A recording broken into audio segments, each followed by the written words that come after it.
Mengapa kita mesti peduli kepada Palestina? Satu, siapa yang tidak peduli Palestina, maka hilangkan satu surat dalam Al-Quran. Surat di juz yang ke-15, yaitu surat Bani Israel atau Al-Isra. Maka tinggallah surat Al-Quran itu hanya 113 saja.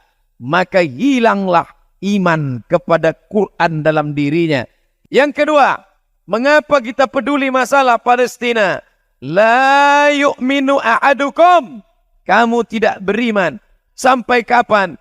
Hatta yu'ibba li akhi. Sampai kau cinta, sayang kepada saudaramu. Orang Palestina bukan saudara satu negara, bukan saudara satu suku, tapi saudara karena la ilaha illallah Muhammadur Rasulullah. Alasan yang pertama, karena ada satu surat dalam Al-Quran. Alasan yang kedua, tidak diakui imanmu. Walaupun engkau ke Makkah bolak-balik, walaupun engkau rajin salat sunat, walaupun kau rajin doa tak tinggal, walaupun kau tidak pernah absen wirid Yasin, tapi kalau tak peduli kepada Palestina, maka tak ada guna iman dalam dirimu.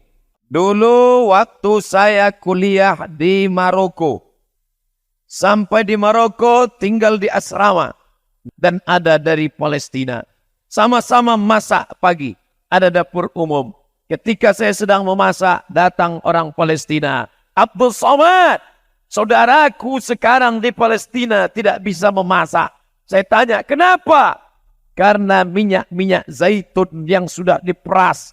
Mereka makan minyak zaitun. Buah zaitun mereka makan. Minyak zaitun mereka makan. Masuk tentara Israel ke rumah nenek saya, ke rumah pakcik saya, ke rumah saudara saya. Mereka tendang itu tempat minyak zaitun. Tumpah. Kenapa mereka tidak membunuh? Karena orang Palestina tidak takut mati. Orang Palestina ingin mati syahid. Diadakan survei. Cita-cita tertinggi anak Palestina adalah mati syahid. Mereka tidak membunuh kami, Abdul Somad, karena kami tidak takut mati. Tapi tentara Israel masuk ke dalam rumah kami. Mereka tendang, pecahkan itu tempat-tempat minyak zaitun. Supaya apa? Supaya kami lapar. Supaya kami lemah. Supaya masjid tidak salat berjamaah. Supaya tidak ada yang berdoa kepada Allah. Itu yang mereka lakukan. Penjara terbesar di dunia bukan di Guantanamo, Amerika. Penjara terbesar di dunia bukan di Alcatraz. Penjara terbesar di dunia adalah di Palestina. Mereka cari anjing-anjing lapar, herder. Tidak mereka kasih makan berhari-hari. Lalu mereka ambil orang Palestina. Mereka cambuk berdarah. Tumpah darahnya. Berbau amis. Mereka sobek kulitnya. Supaya anjing-anjing itu mencium bau darah. Supaya menerkam, mencabik-cabik orang Palestina. Tidak diliput oleh TV nasional. Tidak ditampilkan TV internasional. Kenapa? Karena kantor berita internasional bernama Reuters. Dan Reuters adalah punya Yahudi. Alhamdulillah, kantor berita kita masih menyuarakan Palestina. Koran-koran yang memberitakan Palestina, mudah-mudahan mereka dapat pahala syahid, insyaAllah.